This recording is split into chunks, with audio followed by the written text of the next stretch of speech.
Muy buenos días, querida familia. Les habla Lizenit Polanco y nos encontramos en nuestro día 25 de nuestra hermosa jornada de los 40 días de ayuno, subiendo la montaña en victoria para ver su gloria. Es un día más cerca a la meta.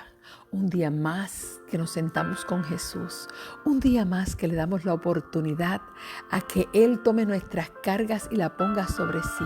Un día más en las que nosotros hemos probado que podemos estar alejados del mundo y cerca de Jesús. Un día más que probamos que Jesús no dijo una mentira cuando dijo no solo de pan vive el hombre, sino de toda palabra que sale de la boca de Dios.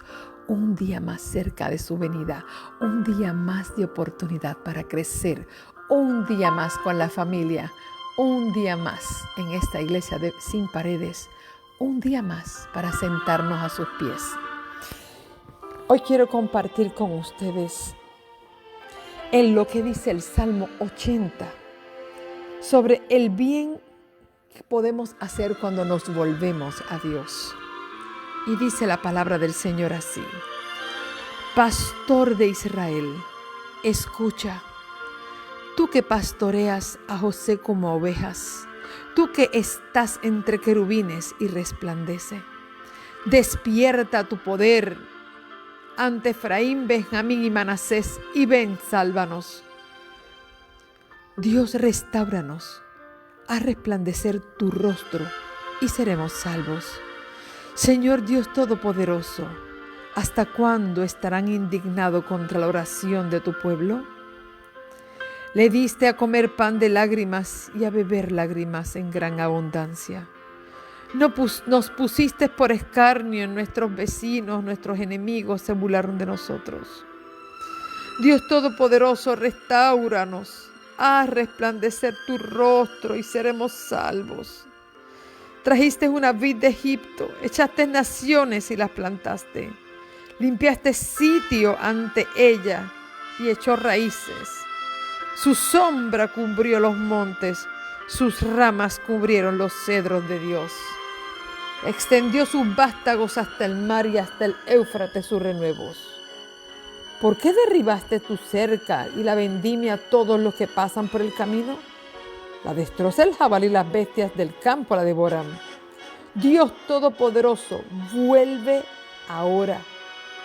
Mira desde el cielo. Considera y visita a tu pueblo. La planta que plantó tu diestra, el renuevo que para ti afirmaste. Quemada a fuego está asolada ante tu reprensión y tu pueblo perece. Pero sea tu mano sobre el varón de tu diestra, sobre el Hijo del Hombre que levantaste para ti.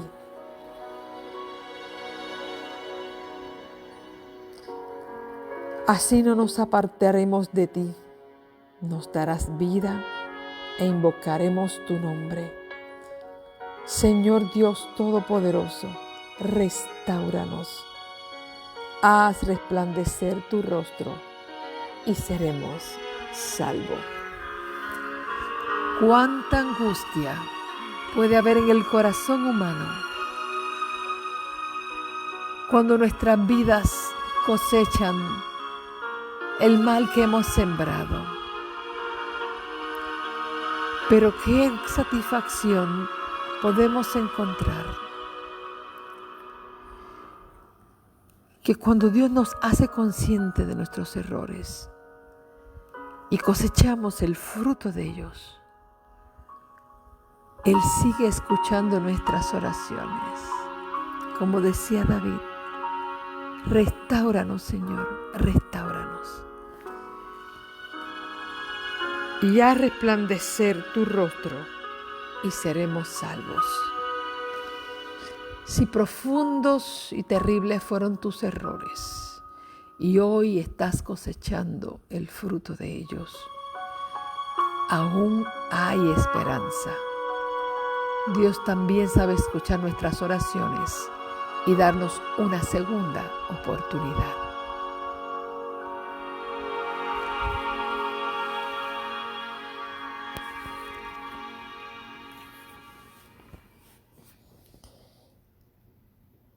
Bendiciones a todos los que muy temprano se conectan y están listos para recibir bendición de Jehová esta mañana.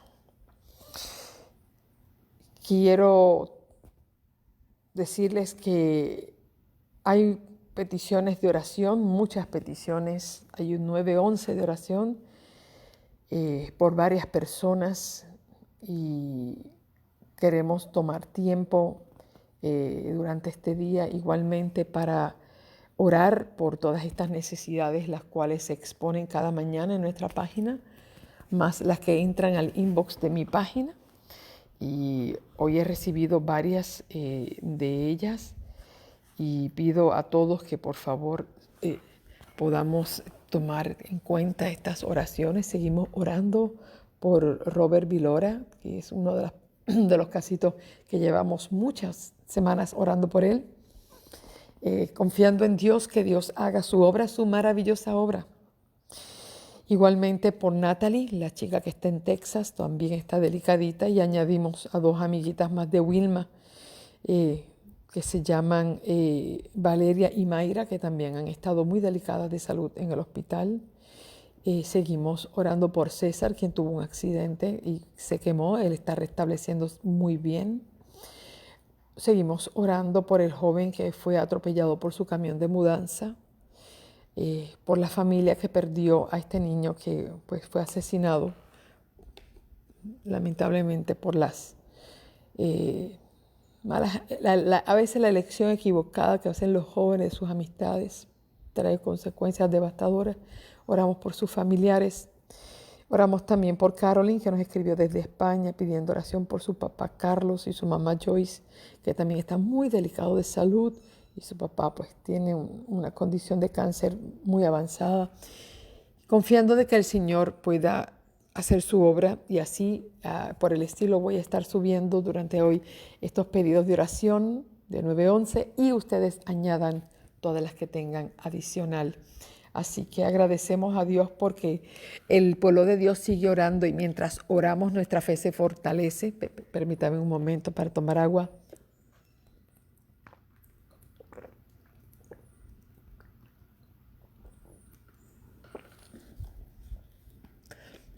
Mantener las vías de comunicación con Dios por nosotros y por otros. Esto es lo que nos da vida y le da fuerza a nuestro grupo de oración, a nuestra familia, a nuestra iglesia sin paredes. Esto es lo que da fuerza, señores. Estos momentos de oración e intercesión, cuando lo podemos hacer por nosotros y por otros. Así que agradecemos siempre las oraciones, las bendiciones que nos damos unos a otros, y agradezco mucho la bendición que ustedes siempre ponen sobre este ministerio. Pues en verdad a veces siento mucho miedo, ¿verdad? A veces mi corazón tiembla viendo cómo nuestro grupo va creciendo y siento la gran responsabilidad. Y ayer en el tema de Esther estábamos hablando de que Dios nos da privilegios, ¿ok? Dios nos da privilegios, pero todo privilegio tiene una responsabilidad.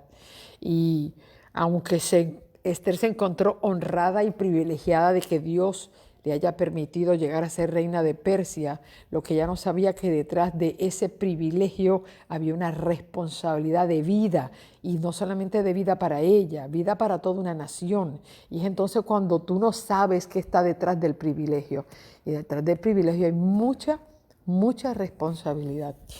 Y esa responsabilidad no es ante los ojos de los hombres, es una responsabilidad que tiene un peso mucho más grande. Es un peso que está de responsabilidad ante los ojos de Dios, que es el que te está dando el privilegio y el que te está dando la responsabilidad. Y entre el privilegio y la responsabilidad hay un puente que conecta uno con otro, y ese puente se llama sacrificio. Es el momento que hay que hacer sacrificio. Y yo les he dicho a ustedes que en esta jornada, a medida que nos acercamos al final de la jornada, al pináculo de esta montaña, los sacrificios aumentan, no decrecen, aumentan. Y hay momentos en que habrá que hacer sacrificios más allá del sacrificio que ya estamos haciendo. ¿A qué me refiero? Ustedes han estado entrando a un proceso de ustedes sacrificar algunos alimentos que ustedes saben que son dañinos, y ustedes los están eliminando de su dieta ustedes están tratando de comer más saludable, que estamos buscando limpiar nuestro sistema para que el Espíritu Santo se pueda conectar con nosotros. Estamos haciendo sacrificio de cosas que generalmente vemos o escuchamos o hacemos, de costumbres, de pecados, de a veces de tentaciones, luchamos contra ella, de que no, Señor. En otro tiempo yo me caía aquí, bueno, derretida ante esto, pero en este momento nosotros estamos haciendo unos sacrificios. Pero a medida que esto avanza, yo quiero decirle que avanza la presión que hace el diablo sobre nosotros. El diablo va a aumentar su presión sobre nosotros. El diablo va a aumentar el fuego del horno. Y recuerde que las iras de Nabucodonosor provocaron calentar 7 veces más el horno. Él no quería, el fuego por sí solo quema y tiene calor, pero él le quería aumentar. Entonces ve, cuando el diablo se enoja, hace que los hornos de nuestras pruebas aumenten de calor, porque es lo que busca destruir. Entonces Dios va a usar ese aumento de calor para no destruirte, sino para quemar las ataduras. Y yo quiero decirte que en la manera en que tú, en tu experiencia personal, tú comiences a notar que el fuego de la prueba va en aumento, que el diablo no te ha quitado el guante de la cara, que las cosas se van tornando a veces más peligrosas y la situación más complicada, que quizás todos estamos esperando que sea lo contrario, pero esto se da cuando estamos a punto de ver la gloria. El diablo va a reforzar sus esfuerzos para que no la veas. Es entonces, familia, y escúchame bien, donde tú tendrás que entrar en un sacrificio adicional dentro del sacrificio. ¿Y a qué me puedo estar yo refiriendo? A que posiblemente tú tendrás que reajustar tu ayuno. De la misma manera que Esther entró en un proceso de no solamente decir, voy a ir a enfrentarme al rey. No, ella decidió entrar en un proceso de 3 días de ayuno, pero de ayuno verdadero. Es la decisión que yo he tomado en lo personal. Hoy comienzo a tener mis 3 días con la ayuda de Dios y que el Señor me ayude a tener mis 3 días de ayuno sin comida. Nada. Si bien hemos estado haciendo al menos estado haciendo el ayuno de una sola comida o de una comida y media, el diablo sigue ahí y yo quiero orar por ustedes. Yo sé que muchos de ustedes están pasando situaciones reales. Hay muchos de ustedes que tienen que tomar decisiones reales. Yo necesito que ustedes reciban la unción del Señor, porque cuando decimos vamos por más, vamos por más. Y si usted está tomando esto con liviandad, usted es libre de tomarlo con liviandad. Yo lo estoy tomando con carácter de seriedad. Nosotros nos enfrentaremos pronto a una condición mundial severa. Pero si la mundial puede darte miedo, yo quiero decirte que la que tienes personal ahí, en el círculo de tu casa, de tu trabajo, el que tú vas a enfrentar cuando vayas a la iglesia y regreses a la iglesia con una mentalidad distinta, con una mentalidad renovada. Cuando tú entres al templo nuevamente a adorar con tus hermanos, tú vas a encontrarte que tus hermanos quizás no están en la misma línea de pensamiento que tú, ni en la misma línea de crecimiento que tú, y a ti no se te va a hacer la vida fácil, ¿ok? Y nosotros nos tenemos que preparar ahora para lo que vamos a enfrentar mañana.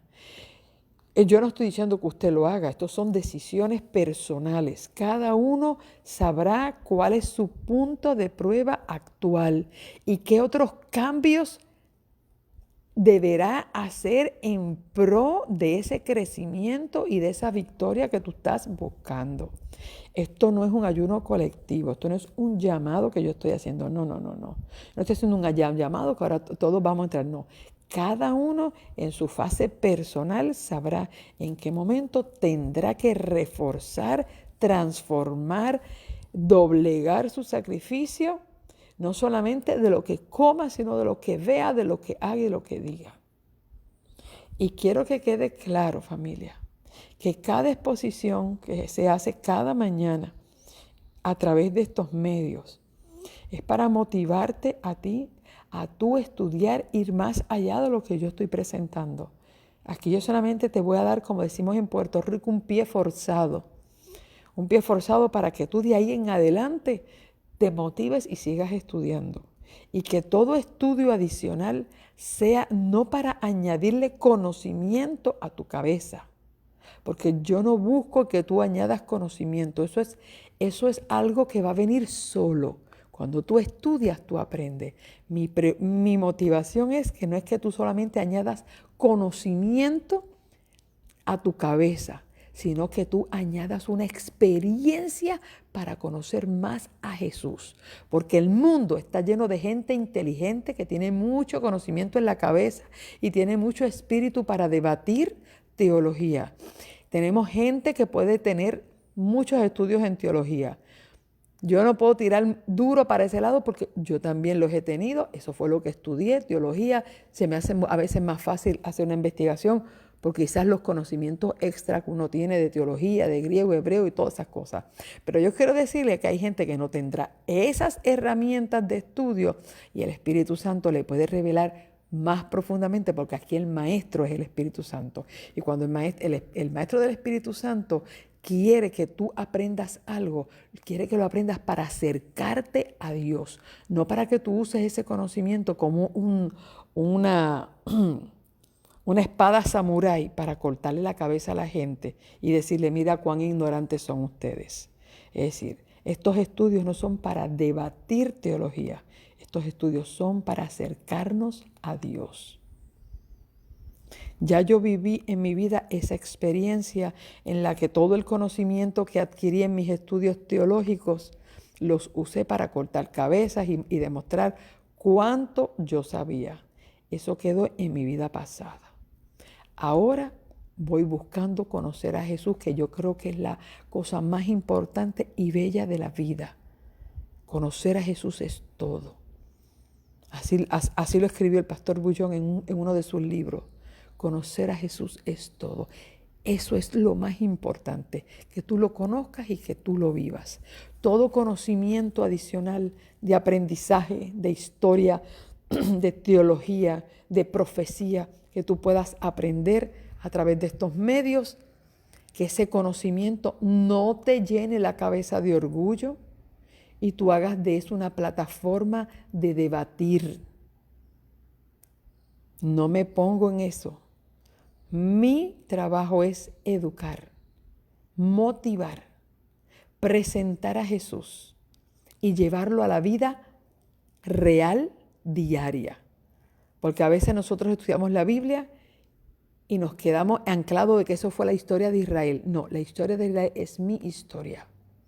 Yo soy parte de esos personajes. Así que solamente les animo a crecer en el conocimiento y en la gracia de nuestro Señor Jesucristo. ¿Ok? Porque eso es lo que buscamos. Ese crecimiento espiritual, porque de religiosos está lleno el mundo y están llenas las iglesias y están llenas las casas de mucha gente religiosa que solamente busca conocimiento para debatir. Pero nosotros no vamos en busca de convertirnos en religiosos. Ya somos religiosos. Vamos en busca de ser gente espiritual para aprender a adorar a Dios en espíritu y en verdad. Así que eso es lo que buscamos en esta jornada. Esa es mi misión en esta tierra: motivar, enseñar y presentar a Jesús como el centro de nuestra vida. Cualquier cosa fuera de eso puede ser buena y convertirse en vanidad. Así que cuidado hacia dónde tú vas a llevar tu aprendizaje y tu conocimiento de las Sagradas Escrituras. Vamos a orar en este momento por todas las oraciones que se están aquí presentando. No las voy a estar leyendo ahora audiblemente. Todos las están viendo, las estamos viendo, las voy a estar escribiendo inmediatamente termine la transmisión. Hoy no creo que podré tener el momento de oración a la 1 de la tarde. Posiblemente esté nuevamente en el hospital, pero la estaré haciendo a las 5 de la tarde. Todos los que se quieran reunir, o si mi amiguita Idia Nieves pudiera entrar en transmisión, nos podemos poner de acuerdo, amiguita, tú me dejas saber aquí, yo sé que me estás escuchando. Yo no pudiera hoy hacer la transmisión de la oración en vivo del 9:11 a la 1, pero si tú puedes, Idia, entra a transmisión y puedes hacerla con los amigos, te lo voy a agradecer mucho. Yo lo pudiera estar haciendo a las 5 de la tarde, pero no a la 1 de la tarde, porque ¿dónde voy a estar? Es posible que no se me haga fácil hacer la transmisión. Así que agradezco a Dios por la fidelidad de ustedes en nuestros momentos de oración constante para mantenernos en oración. Y como ya dije, si tú entiendes en lo personal que es tu tiempo de tú reforzar tus estacas y hacer un sacrificio extra como tuvo que hacerlo la reina Esther y entrar en un proceso de un día, 2 o 3, porque tu batalla es grande y es momento de nosotros reforzar nuestra relación con Dios, es algo que yo lo dejo en tus manos. Tú lo vas a hacer en forma privada, tú lo vas a hacer con Dios. Cada uno es consciente de la batalla que tiene y de lo peligrosa que puede ser la situación que estás viviendo. Y si tú necesitas que esas cadenas se rompan en el nombre de Jesús, nosotros vamos a entrar en un proceso aún más allá. Y esto es para la gloria de Dios. Esto no es para la gloria tuya, esto no es para la gloria mía, esto no es para la gloria de nadie. Quien se va a glorificar es Dios y la gloria que vamos a ver es la de Él. Así que oramos al Señor en esta hora para que podamos iniciar nuestro momento de compartir el pan y ver su gloria. Dios bueno y Padre Santo, esta mañana venimos con humildad delante de tu presencia, Señor. Aquí levantamos nuestras manos, Padre. Lo primero que hacemos es que te bendecimos. Te reconocemos como nuestro Dios, nuestro papá, nuestra mamá, nuestro amigo, nuestro hermano. Todo, Señor, lo que nosotros necesitamos en un momento de la vida, un consejero, un psicólogo, un sanador, un médico, un abogado, un defensor, un guerrero de los siglos. Gracias, Señor, porque tú eres todo lo que una vez podemos necesitar. Aún esos brazos tiernos de una madre ausente, tú sabes ser esa mamá que nos lleva y tú dices, así como la madre consuela a su hijo, así te consolaré yo. Gracias, Señor, porque tú eres todo lo que necesitamos. Y si lo perdiéramos todo en esta vida, si perdiéramos a mamá, papá, hermanos, amigos, esposos, hijos, qué bueno saber que tú sabes ocupar el lugar vacío que alguien ha dejado en nuestro corazón. Te doy gracias, Señor, por esta familia que tú me estás regalando, tan bella. Gracias por esta iglesia sin paredes, que nos podemos conectar desde cualquier parte del mundo y sentarnos como hermanos, Señor, a tus pies para comer del maná que baja del cielo cada mañana. Pero tú sabes, Señor, que no nos sentamos solos. Nos sentamos con muchas cargas, con muchas peticiones, con muchas necesidades. Pero, Señor, hemos aprendido a no llevarlas más allá de nuestras fuerzas. Hemos aprendido a ponerlas en tus manos y ponerlas en tus pies. Hoy queremos, Señor, poner delante de ti a cada petición que se ha estado escribiendo temprano en la mañana. Por todas las personas que están escribiendo por sus hijos, por aquellos amigos e hijos y familiares y papá y mamá que están enfermos y que ellos no saben ni cómo pueden hacer para sanarles. Por aquellos que están pasando por momentos de incertidumbre y de decisiones. Aquellos que necesitan un hogar. aquellos que necesitan mudarse, aquellos que necesitan un trabajo, aquellos que necesitan conseguir un norte de su vida, una razón, un nuevo camino, una nueva dimensión en su vida, Señor. Aquellos padres que están necesitando ese milagro, Padre, en sus hogares, en sus matrimonios, ese milagro en la vida de sus hijos, ese milagro en su mente, ese milagro en su corazón, ese milagro en su manera de ver la vida, ese milagro, Señor, en sus huesos, en su cuerpo. Oh Señor, sé con aquellos que la fe se le está agotando, sé con aquellos que viven enojados, Señor, sin paz, sin gozo, sin amor. Oh Padre, interviene en sus vidas, que puedan encontrar paz, que puedan reconocer que sin ti no hay nada. Ábrele camino, Señor. Cámbiale lugares de vivir a las personas. Hay personas que necesitan, Señor, un cambio total del ambiente que les rodea. Oh Señor, dale las fuerzas para tomar decisiones importantes de salir de esas áreas tóxicas de su vida. Dale el valor, Señor, de cortar con relaciones tóxicas que no le están haciendo bien. Ayúdanos a entender, Señor, que detrás de cada oración hay una decisión. La oración pedimos que tú hagas lo que es imposible, pero danos el valor, Señor, de hacer la parte posible para nosotros, a la cual a veces sentimos tanto miedo. Que tu Espíritu nos llene de valor y que esta mañana podamos levantarnos de esta jornada con el valor y la seguridad de que cada decisión será tomada en tu tiempo, bajo tu dirección y con el poder del Espíritu Santo. Que así sea, Señor.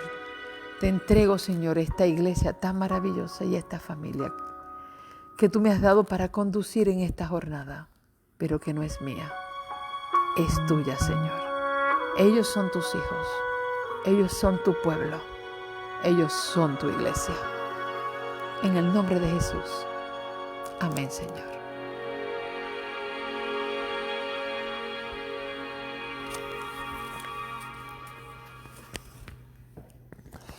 Vamos en este momento inmediatamente a entrar a la palabra de Dios que se encuentra en el libro de Segunda de Reyes. Por favor, vamos hoy a Segunda de Reyes y vamos a estar conociendo un personaje que en toda la historia de los reyes marcó una diferencia abrumadora.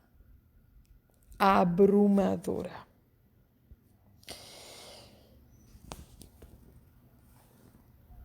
Y este se llama Josías. Solo para que ustedes tengan una cadencia histórica, me encanta la historia, es una de mis pasiones, y sobre todo la historia antigua. En el libro de Segunda de Reyes, en el capítulo, la historia de hoy va a estar basada en el capítulo 22 de Segunda de Reyes, capítulo 22. Todos aquellos que siempre siguen en la palabra y tienen su libretita al lado, escribiendo su journal de sus 40 días de ayuno,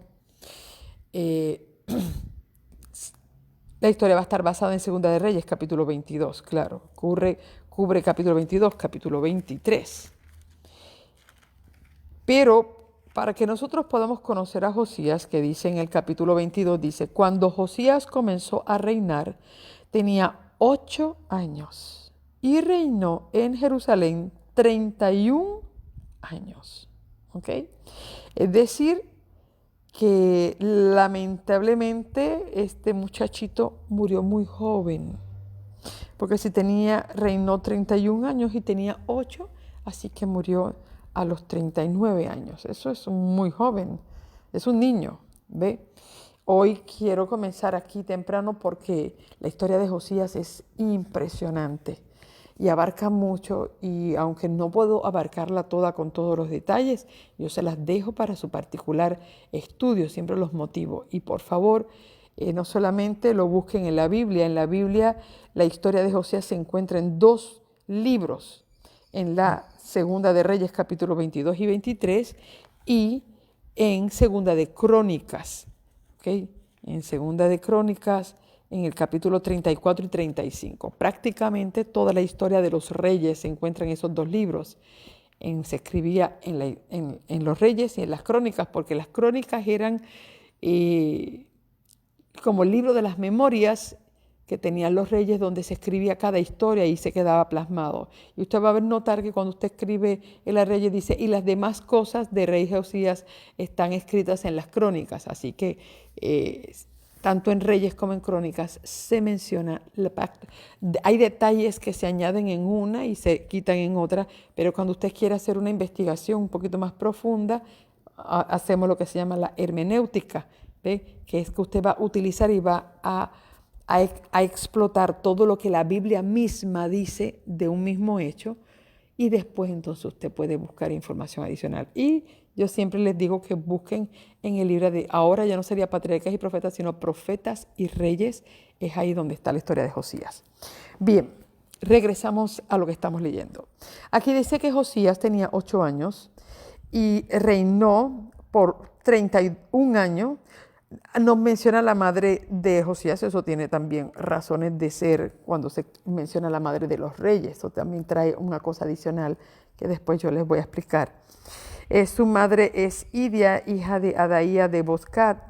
Pero lo que interesante que aquí dice es que hizo lo recto ante los ojos del Señor y anduvo en todo el camino de David, su padre, sin desviarse a la derecha ni a la izquierda. ¡Wow! Cuando dice aquí que anduvo en el camino de David, su padre, David no era papá biológico de Josías. Esto es una expresión que se utiliza en la Biblia, que era hijo de David. Por ejemplo, a Jesús le llamaban Jesús, hijo de David. Eso no significa que David era su papá. Bueno, todo el mundo lo conocía como José, que era el papá de David, pero los mismos demonios le dijeron Jesús, hijo del Dios Altísimo, para que tú veas cómo cada quien le ponía a Jesús un padre diferente. Los demonios sabían de dónde venía Jesús. Por eso cuando el endemoniado gadareno se presentó a Jesús, dice que él dijo, Jesús, hijo del Dios Altísimo, ¿por qué vienes a atormentarme? La gente de Nazaret le decían Jesús, hijo del carpintero. ¿Por qué? Pues lo conocieron así. Y también vemos como Bartimeo y la mujer que corría detrás de Jesús para que liberara a su hija de los demonios, le llamaba Jesús, hijo de David, ten misericordia de mí. También eso es una frase del profeta Isaías, no porque Jesús era hijo de David, sino porque venía de la descendencia de los reyes. Eso es lo que quiere decir, porque cuando Saúl fue desechado como rey, es como si Dios hubiese establecido que todas las descendencias de los reyes iban a venir directamente de David y no de Saúl. Ya Saúl había quedado completamente desechado, así que toda la descendencia, por eso se le llama hijo de David, pero no era hijo de David realmente. Y aquí es que voy a ver, para que usted vea algo que yo quiero mostrar, que aún las personas que tienen una genealogía que no es la mejor, y usted me ha escuchado hablar y yo voy a volver a dar un tema para la gente de este año, posteriormente, sobre las maldiciones generacionales. Y como aun cuando la Biblia menciona que Jehová visita la maldad de los padres o los hijos hasta la 3ª y 4ª generación, hay algo que es interesante, que aún de familias que llevan generaciones de pecar abiertamente, de pecados abiertos, porque yo he hablado de romper esa cadena en oración, en ayuno, porque esas cadenas generacionales se caen. Tú no estás obligado, tú vas a recibir el peso de las consecuencias de los pecados de las personas de tu familia de atrás, porque esas consecuencias van pesando a las próximas generaciones.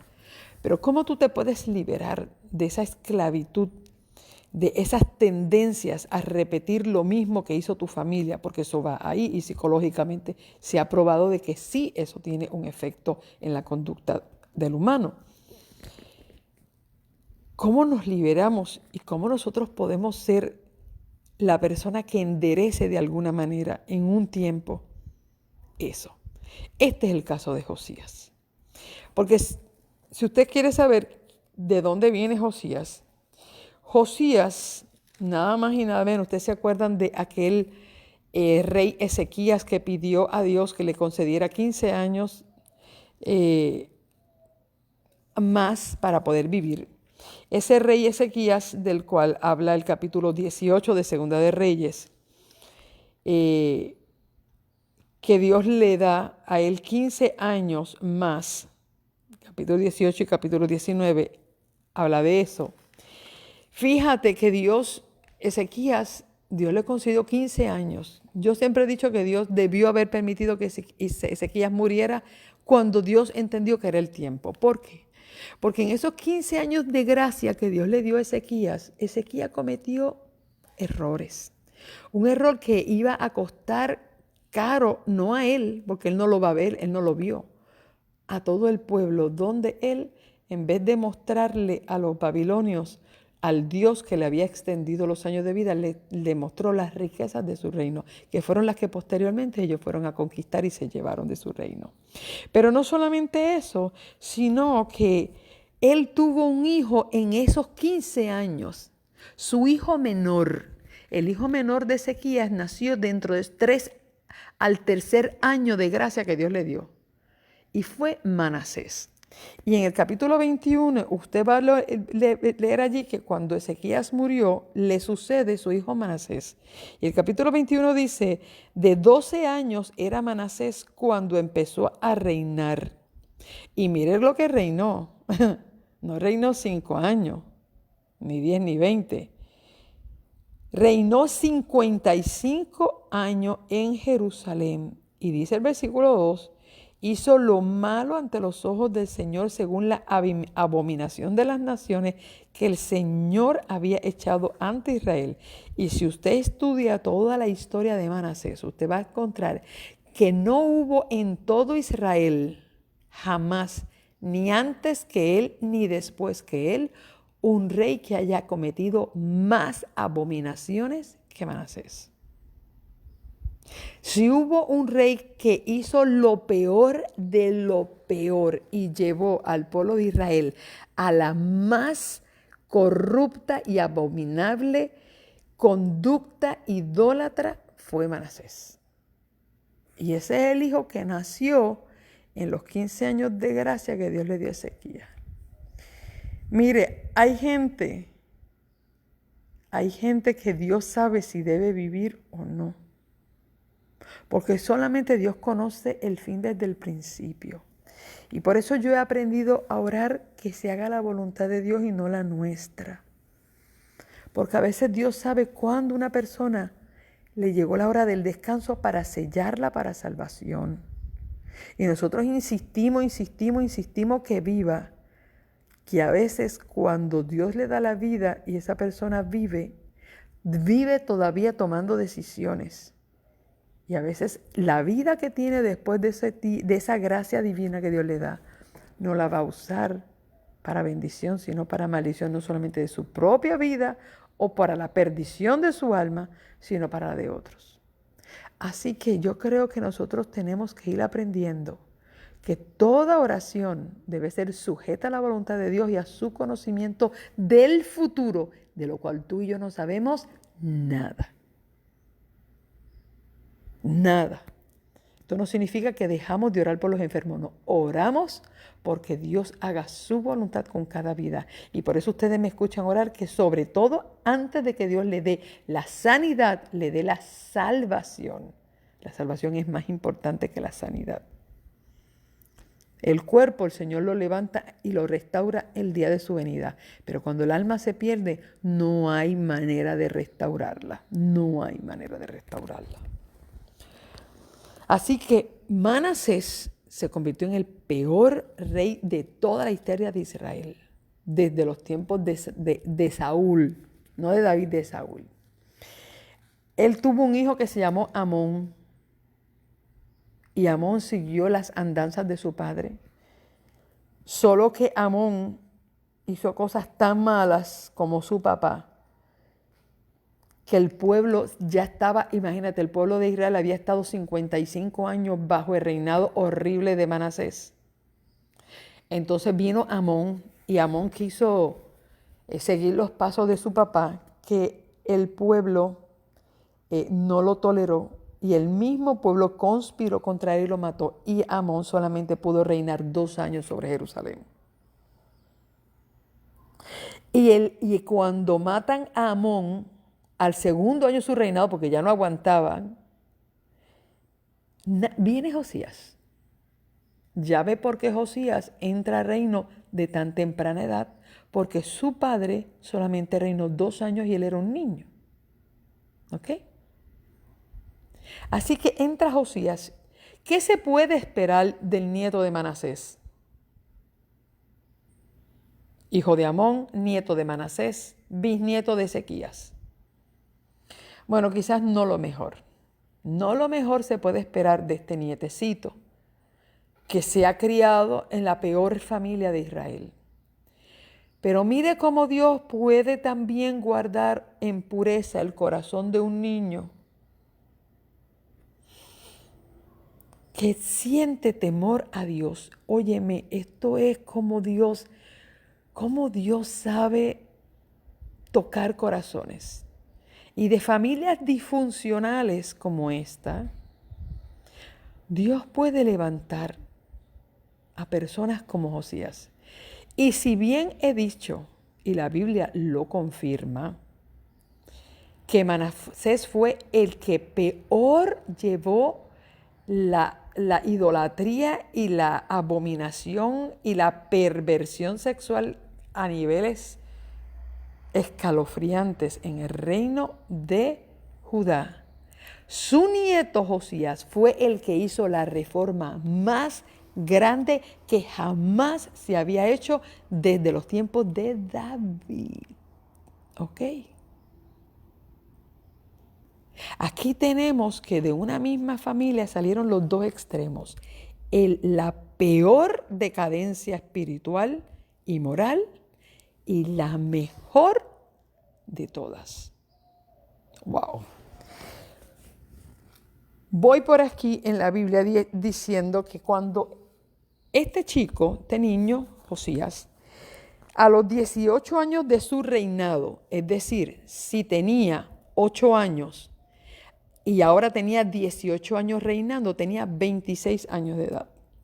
A la edad de 26, que es una edad que tienen mis hijos, a la edad de 26 años dice aquí que él envió a Safán, que era el hijo del escriba Mesulam, a la casa del Señor, para que le dijera a Hilcías, que era el sumo sacerdote de esos tiempos, que por favor le diera el dinero a los guardianes de la puerta del pueblo para que hicieran una reconstrucción del templo. Algo muy parecido que había hecho Joás. Joás había sido otro niño que había hecho una reforma, hizo una reforma mediana en el tiempo de Israel, solo que cuando el sumo sacerdote, que era su tío, Joiada, murió, él se transformó y se volvió diferente. Pero aquí dice que él también quería hacer una reforma estructural en la casa, en el templo de Dios. Y le pidió que por favor le diera el dinero a las personas para que hicieran esta remodelación. Cuando se comienza a hacer la remodelación del templo, Hilcías, que era el sumo sacerdote, halló el libro de la ley en la casa del Señor. Estoy haciendo ahora cita en el versículo 8 del capítulo 22. Y dice que Hilcías le dio ese libro a Safán y lo leyó. Cuando leen el libro, ahí está todo lo que Dios había a través de la historia de todos los reyes anteriores, porque eran las crónicas, y estaba también el libro de la ley. Todo lo que Dios había prometido que iba a hacer en contra de aquel pueblo. Y dice que Safán Safán fue a donde el rey y le leyó todas las palabras que estaban ahí escritas. Cuando este muchacho de 26 años ahora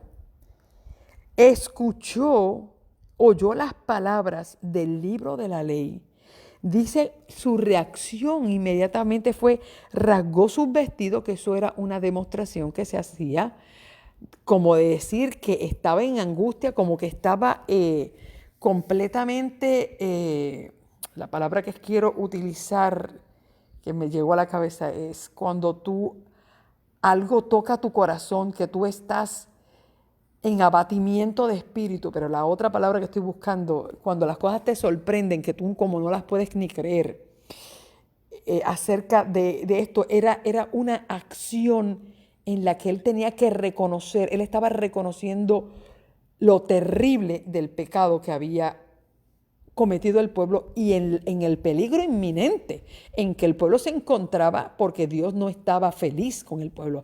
Dios estaba decepcionado y estaba airado. Y esa palabra tengo que utilizarla porque no puedo decir que no. Es decir, la justicia de Dios se manifiesta en ira. Y entonces dice ahí que esto es algo bien interesante. Que cuando él hace esto, dice que el rey mandó al sacerdote Hilcías, a Ahicam, a Acbor y al escriba Safán, mandó y a Asaías, que era el siervo del rey, estos 5 hombres, se presentaran a donde la profetisa Hulda. Fíjate que en este tiempo, quien estaba siendo profeta en Judá era Hulda. Y me llama la atención porque ahí quien va ahí es el sacerdote Hilcías. Y uno se pregunta, pero espérate una cosa, Dios no hablaba a los sacerdotes antes. No le hablaba a Dios a los sacerdotes a través de Urim y Tumim, el sí y el no de Dios. No le hablaba a través de un ángel que se le paraba en el altar, como lo pasó con Zacarías, que ellos sabían que Dios hablaba a través de los ángeles y los enviaba. Si se paraba al lado izquierdo del altar era una mala noticia, si se paraba al lado derecho era buena noticia. ¿Por qué van a donde la profetisa Hulda? Porque déjeme decirle que en esos tiempos, como el servicio en el templo se había prostituido dentro del templo, y lo van a ver ahora, dentro del templo habían imágenes. Los reyes habían ordenado que se pusieran imágenes dentro del templo de Dios. Dios no iba a manifestar su voz ahí. Y fíjate por qué Dios levanta profetas. Porque entonces ya Dios no hablaba a través de los sacerdotes. Y lo hizo aún en los tiempos de Elí. Dios no le habló a Elí. Dios ya no hablaba a Elí ni a los hijos tampoco. La primera vez Dios le habló a un profeta que le habló a Elí y fue el primero que le dijo lo de los hijos. Y luego le habló a Elí a través de Samuel, porque ya Dios, aún con el Urim y el Tumim en el pectoral, no le hablaba. Así que Dios utilizó a esta mujer, que era la profeta en Jerusalén, y mira lo que dice aquí. Entonces el sacerdote Hilcías, versículo 14, Ahicam, Acbor, Safán y Asaías fueron a ver la profetisa Hulda, esposa de Salum. Era una mujer casada también, igual que Débora, que era también profetisa. ¿Ve? Estaba casada, una mujer con familia. Ahí dice que esposa de Salum, y ella residía en Jerusalén, en la segunda parte de la ciudad, y hablaron con ella. Y ella le dijo así, mira las palabras de Hulda a estos hombres, al sacerdote, y le dijo, decid al varón que os envió, versículo 15. Así dice el Señor, yo traigo sobre este lugar y sobre sus habitantes todo mal escrito en el libro que ha leído el rey de Judá. Es decir, Dios dijo, esto que yo puse ahí, esto va. Por cuanto me dejaron a mí y quemaron incienso a otros dioses, provocaron mi enojo con toda obra de sus manos. Mi enojo se ha encendido contra este lugar y no se apagará. porque el rey de Judá que os envió, pero el rey de Judá que os envió para que preguntéis al Señor, le van a decir así. Así dice el Señor, el Dios de Israel, porque oíste la palabra del libro y tu corazón se estremeció y te humillaste ante el Señor al oír lo que he pronunciado contra este lugar y contra sus habitantes, que vendrían a ser asolados y malditos, y rasgaste tu vestido y lloraste en mi presencia. Yo te he oído, dice el Señor. Por tanto, te reuniré con tus padres y serás sepultado en paz. Tus ojos no verán todo el mal que traigo sobre este lugar. Y ellos dijeron al rey la respuesta. Y yo te quiero decir una cosa. Cuando Dios decide que va a limpiar nuestra casa, nuestra familia, nuestra iglesia y el mundo, cuando Dios ha profetizado que van a ocurrir muchas cosas terribles en consecuencia a la maldad rampante que nosotros, y yo digo nosotros porque nosotros como cristianos, nosotros hemos pecado también delante del Señor. No hemos cumplido, no hemos vivido a la altura de lo que de lo que decimos ser. Y cuando dice que Dios va a hacer juicio, va a empezar por la casa de Dios. ¿Ok? Yo no voy a hablar de la maldad del mundo. Mucha maldad hay en el mundo porque el mundo primero ni sigue a Dios y mucha gente ni le conoce. Pero mucha maldad del mundo está a causa de la manera tan alejada que nosotros como hijos de Dios hemos vivido. Y aquí no estábamos hablando de la maldad. Aquí estos capítulos no hablan de la maldad de los sidonios ni la maldad de los amonitas. Está hablando de la maldad que el pueblo tenía en imitación a esas naciones. Y cuando Dios va a determinar, Dios le dijo a través de Hulda, ¿sabes qué? El mal que está en ese libro va. Yo no voy a dar vuelta atrás. Lo que yo voy a tener es una misericordia contigo. ¿Por qué? Porque tú te humillaste, porque tú rasgaste tu vestido, porque tú oraste, porque tú me buscaste. Yo te voy a librar a ti de que tus ojos vean todo el mal que yo traigo sobre este pueblo. Fíjate cómo Dios está mezclando justicia y misericordia. En su justicia, Dios no puede dar marcha atrás a lo que ha decidido hacer. Pero Dios no va a permitir que los ojos de aquellos que han sido fieles vean. Y por eso es que la Biblia dice, bienaventurados los que duermen de aquí en adelante, porque aunque ellos mueren y duermen, sus obras con ellos siguen. Una de las citas que a mí me ha impresionado y tan pronto, no la tengo hoy aquí para presentarla, creo que está en Mensajes Selectos, dice que en el tiempo final Dios hará poner a descansar a muchos de nuestros niños. Y da una razón poderosa, ¿sabe? Porque dice que el Señor en su misericordia va a poner a descansar a los niños porque muchos padres no los han preparado para poder vivir el tiempo final. Porque sus padres no se han encargado de prepararlos para vivir en un tiempo final. Hasta en eso Dios va a tener misericordia de la irresponsabilidad de nosotros como padres de no educar a nuestros hijos para el bien, y Dios, tratando de salvarlos, los va a poner a descansar. ¿Ok? Sin embargo, otros niños serán utilizados para terminar esta obra.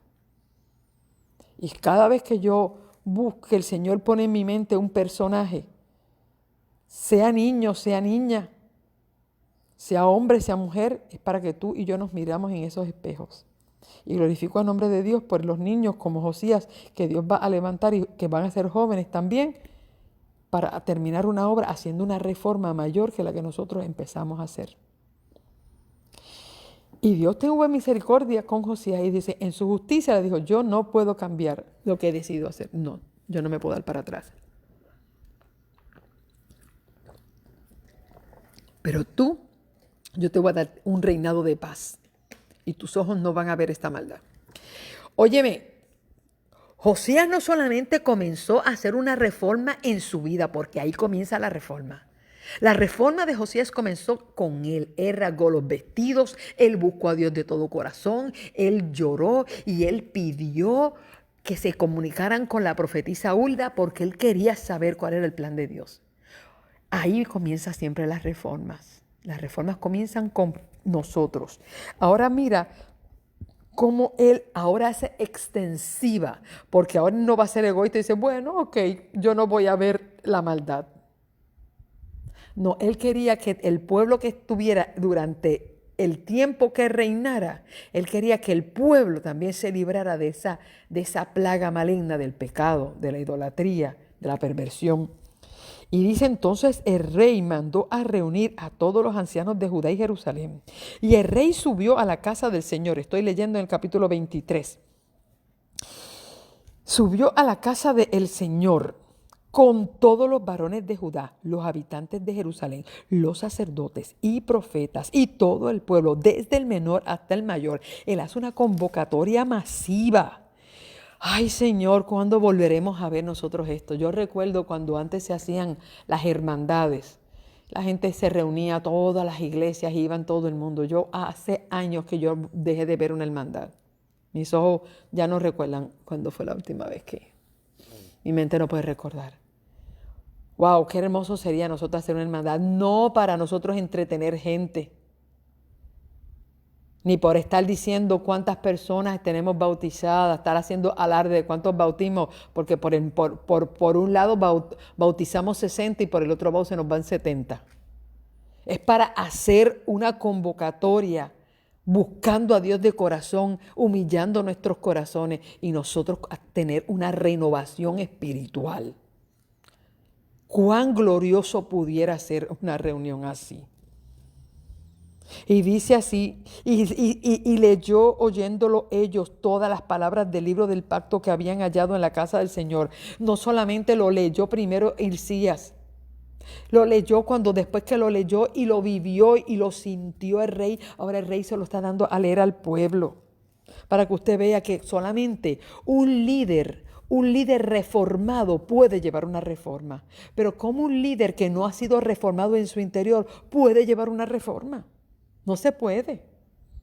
No se puede. Pero aquí mira lo que hace este hombre. Dice, y el rey se puso en pie junto a la columna e hizo alianza ante el Señor de que irán en pos de él y guardarían sus mandamientos, sus testimonios, sus normas, con todo el corazón, con todo el alma, que cumplirían las palabras del pacto escritas en aquel libro. Y todo el pueblo confirmó el pacto. Pero eso no se quedó en palabra, porque mire, decir cosas lindas, eso es bien fácil. Decir, no, Señor, te vamos a buscar. Y allá el rey dijo, no, vamos a buscar a Dios. No, porque no es que solamente es hablar, es actuar. Las reformas no solamente se dicen, se hacen. Si tú decides, Señor, voy a hacer un ayuno, pues hazlo. Si tú decides que vas a caminar, camina. Si tú decides que vas a orar 5 veces al día, 3 veces al día, ora. No es que tú digas, es que tú hagas. Y dice ahí, entonces el rey mandó al sumo sacerdote, a los sacerdotes del segundo orden y a los guardas de la puerta que sacasen. Y mira por dónde comenzó Josías haciendo la reforma. Él no la comenzó sacándole a la gente en las casas las idolatrías. No, dice allí que mandó a los sacerdotes que sacasen del templo del Señor todos los utensilios que habían sido hechos para Baal, que estaban dentro del templo, para el bosque y para la milicia de los cielos. Los quemó fuera de Jerusalén en el campo de Cedrón y mandó que llevaran las cenizas a Betel. 2. Quitó los sacerdotes idólatras que los reyes de Judá habían puesto para quemar incienso en los lugares. Es decir, hasta esos sacerdotes idólatras estaban en el templo. Ay, Señor, ¿a qué punto se había llegado esto? Y dice, los sacó de todos los alrededores de los lugares altos y de los alrededores de Jerusalén, a Baal, al sol, a la luna, a los signos del zodiaco y a todo el ejército del cielo. Él mandó a sacar todo eso. Eso se quemó, todo eso. Sacó también la imagen de acera que fue, estoy en el versículo 6, sacó la imagen de acera afuera de la casa del Señor, fuera de Jerusalén, la quemó en el torrente de Cedrón hasta convertirla en ceniza que echó sobre los sepulcros del pueblo. Además derribó las casas de los sodomitas. Habían unas casas para hacer este tipo de actos que eran unas casas religiosas. Estas casas sodomitas eran actos religiosos, ¿ok? Que estaban en las casas del Señor, donde las mujeres tejían pabellones para el poste idolátrico. Hizo venir a todos los sacerdotes de las ciudades de Judá y profanó los lugares altos donde los sacerdotes quemaban perfume. Derribó los altares de las puertas que estaban en la entrada de la puerta de José, gobernador de la ciudad, a la izquierda y a la derecha de la ciudad. En el versículo 10 también dice, también profanó a Tofet, que está en el valle del hijo de Hinón, para que ninguno pasase a su hijo o a su hija por fuego a Moloc. Quitó también los caballos que los reyes de Judá habían dedicado al sol a la entrada del templo del Señor, junto a la cámara del camarero Natán Melec, encargado de los ejidos, y quemó los carros del sol. Todas estas idolatrías, todos estos imágenes, postes idolátricos, caballos, soles, lunas, zodiacos, estaban dentro del templo, estaban allí también, además de regados por todo el pueblo. Además derribó los altares que estaban en el techo de la sala de Acaz, que los reyes de Judá habían hecho, y los altares que habían hecho Manasés en los 2 atrios de la casa del Señor, y arrojó el polvo por el torrente de Cedrón. El rey profanó también los lugares altos que estaban delante de Jerusalén, a la derecha del monte, a la destrucción. Y mira esto, dice aquí. Él profanó y derribó, destruyó lo que el rey Salomón había edificado a Astarot, que era la diosa de los sidonios, y de hecho, la esposa de Acab, Jezabel, era hija del rey de los sidonios. Destruyó a Quemos, que era la abominación de los moabitas, y a Milcón, abominación de los amonitas. Es decir, que toda esta abominación comenzó con Salomón cuando se casó con todas aquellas mujeres extranjeras, y él les permitió a ellas traer de sus ídolos para que ellas fueran felices con sus religiones dentro. Fíjate que Salomón había mandado a hacer estos templos y es para sus esposas a las afueras del templo de Dios. Pero cuando esto se va aumentando, ¿ve? Lo que comienza como algo distante, mañana termina dentro de nuestro corazón, mañana termina dentro de nuestra casa, mañana termina dentro de nuestra iglesia. Y todo esto, este hombre, dice que él hizo, además que hizo todo eso, mató, en el versículo 20, mató sobre los altares a todos los sacerdotes de los lugares altos que allí estaban y quemó sobre ellos huesos humanos y se volvió a Jerusalén. Cuando él regresa, que él hizo toda esa incursión de destruir, devastar, todo lo que estaba en el templo, lo que estaba en las ciudades, lo que estaba en los montes, lo que estaba en los bosques, todo. Él ordenó que se celebraba la Pascua en honor al Señor, conforme a lo que estaba escrito.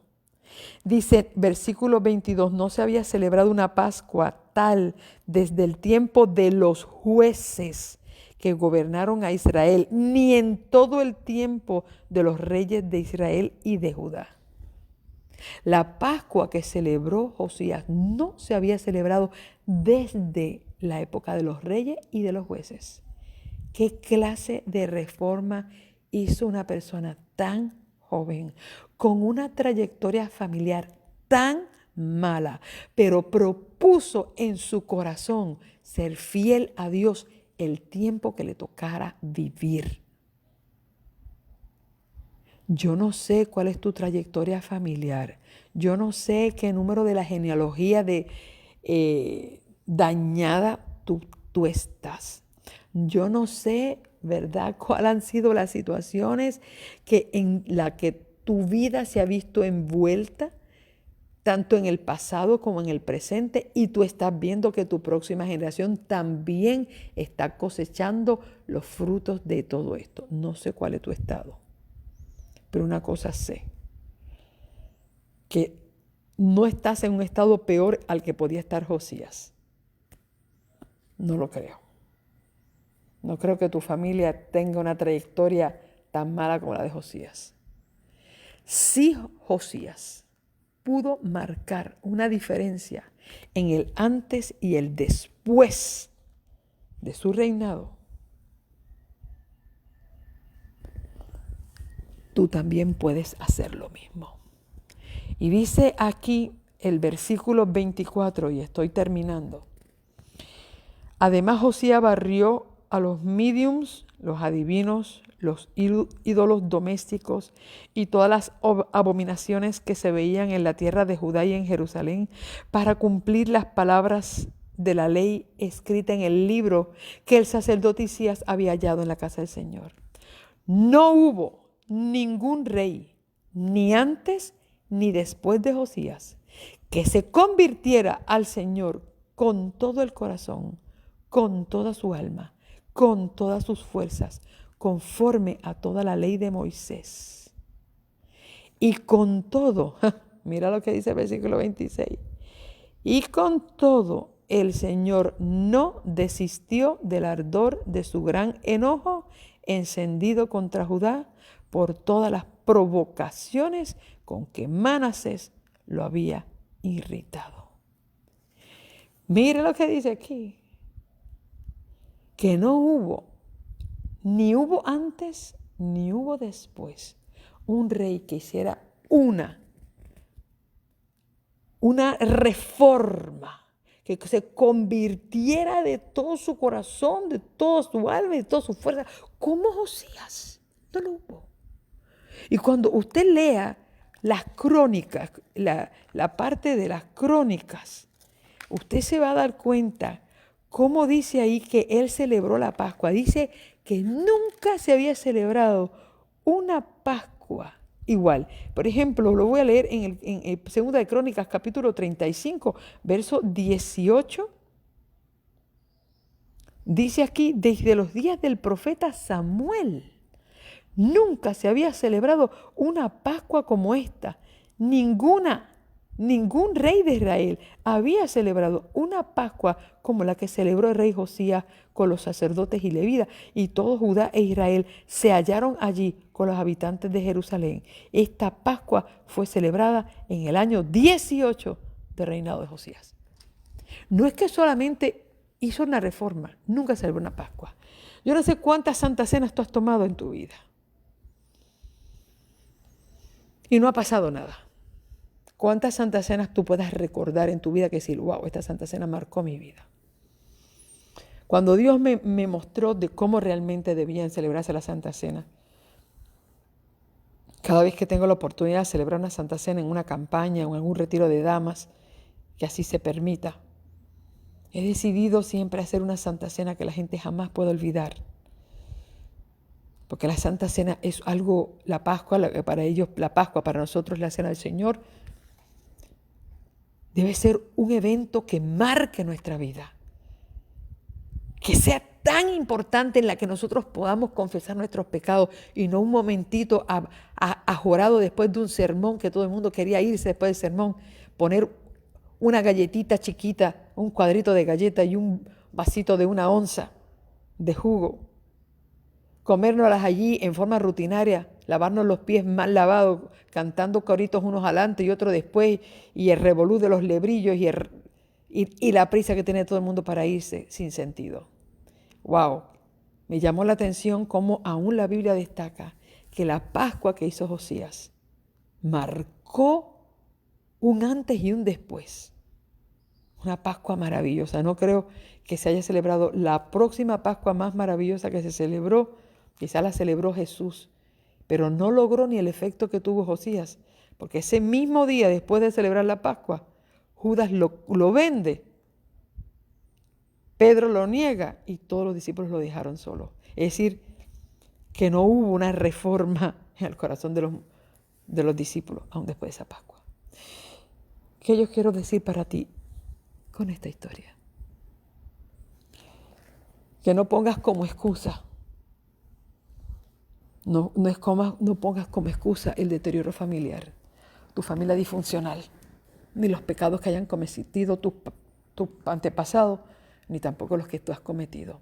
Siempre hay un momento para arrepentirse, hay un momento para hacer un cambio, pero el día que decidas hacer un cambio, no seas mediocre en el cambio que vas a hacer en tu vida.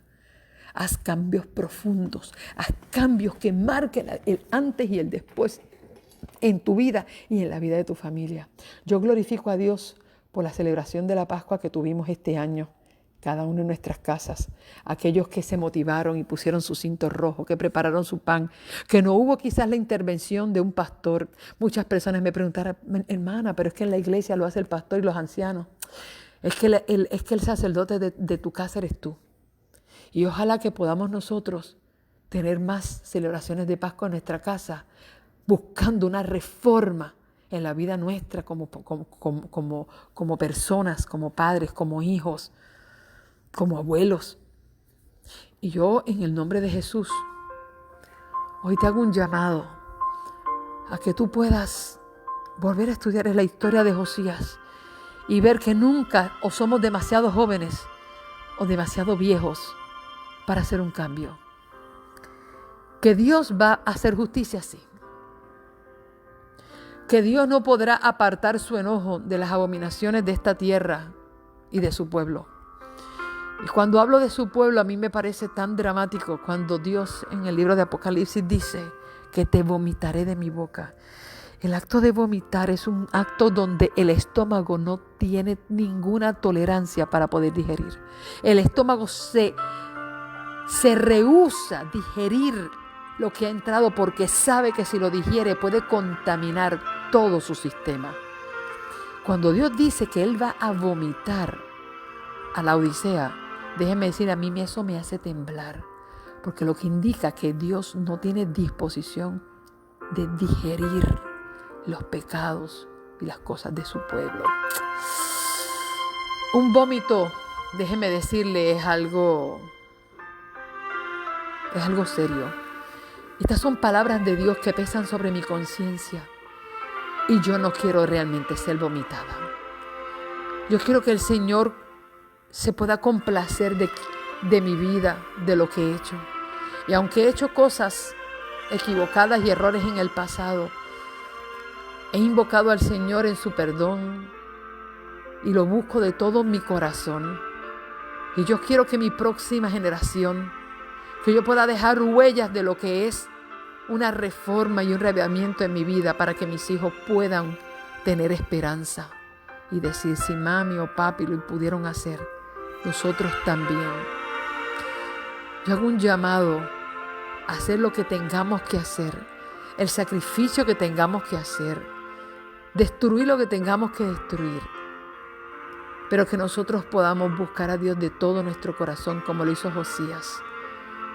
Que podamos iniciar una reforma en nuestra vida primero, porque siempre queremos ir a quitarle los ídolos a otros cuando los nuestros están dentro de nuestros ojos. Bien dijo Jesús, ¿por qué estás tratando de sacarle la viga al otro, la paja al otro cuando hay una viga dentro de tu ojo? Podamos comenzar nosotros con nosotros mismos esa reforma, quitando toda la idolatría que hemos tenido en nuestros corazones. Y ojalá que este año, en algún momento de este año, podamos tener nuevamente una Pascua gloriosa. Una Pascua en la que el Señor se pueda gozar, porque es una Pascua celebrando la restauración de nuestra mente, la restauración de nuestro corazón, la restauración de nuestra casa, la restauración de nuestra fe, la restauración de nuestro espíritu, para que el nombre del Señor sea glorificado en nosotros y el mundo, viendo nuestras buenas obras, glorifiquen al Padre que está en los cielos. Oh Señor Dios Todopoderoso, gracias, porque cada maná que tú haces descender del cielo es para traer una nueva dimensión en nuestra vida espiritual. Oh Señor, vuelve pronto. Lo que viene tu venida visible, venga tu venida espiritual. Venga el Santo Espíritu sobre nosotros y que esa venida del Espíritu Santo sobre nuestras vidas nos limpie, nos restaure, nos renueve. Que podamos quitar todos los ídolos que se han levantado y hemos atraído a nuestro corazón y nuestra mente.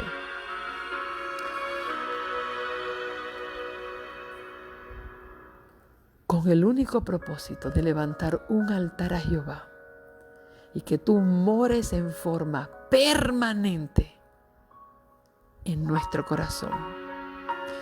Que podamos tener una Pascua de bendición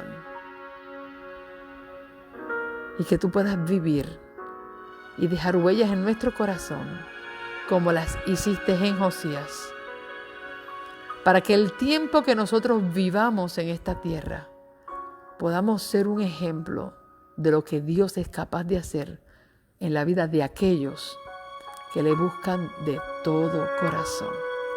Que así sea, Señor, en el nombre de Jesús. Amén.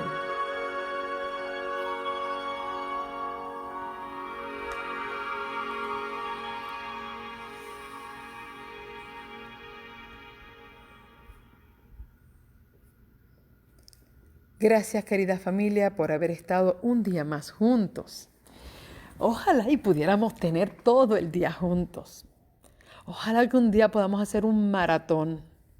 Hasta lo he pensado, hacer un maratón de adoración en el que podamos estar no solamente una hora, así como hemos tenido vigilias en la iglesia, podamos tener un maratón, una vigilia donde podamos compartir de la palabra y podamos gozarnos en el Señor con todo lo que se pueda. Así que no sé cómo lo vamos a hacer, nomás lo expreso. El Señor dirá cuándo. Yo espero que sea de gran bendición el maná que el Señor hoy ha traído a sus corazones. Recuerden que tenemos nuestras 5 postas de oración. Ya próximamente a las 9 de la mañana será nuestra próxima posta. No la hacemos pública, cada uno lo va a hacer en su horario particular. La que hacemos pública es la de la 1 de la tarde y a veces a las 5. Así que confiamos en el Señor de que ustedes ahí queden con este maná, sigan buscando, sigan leyendo, sigan creciendo, hagan sus reformas. Los que tengan que tomar unas medidas más drásticas en su ayuno, que lo entiendan, háganlo. Y que todo sea para la gloria de Dios. Dios les bendiga a todos, les amo en el nombre del Señor. Bendiciones a todos aquellos que desde España, Colombia, El Salvador, Guatemala, Canadá, la otra parte de los Estados Unidos, de cualquier parte de Cuba, animamos a nuestra extensión de nuestra Iglesia Sin Paredes en Cuba, que también están haciendo nuestras jornadas y nos están siguiendo. Un abrazo desde aquí, desde Puerto Rico, desde toda esta hermandad que se reúne. Bendiciones a todos. Les amamos en el nombre del Señor y que tengan un comienzo de semana muy bendecida. Les habló para ustedes Lizenit Polanco y recuerda que este ministerio está para llevar a tu vida luz, esperanza y poder. Dios te bendiga.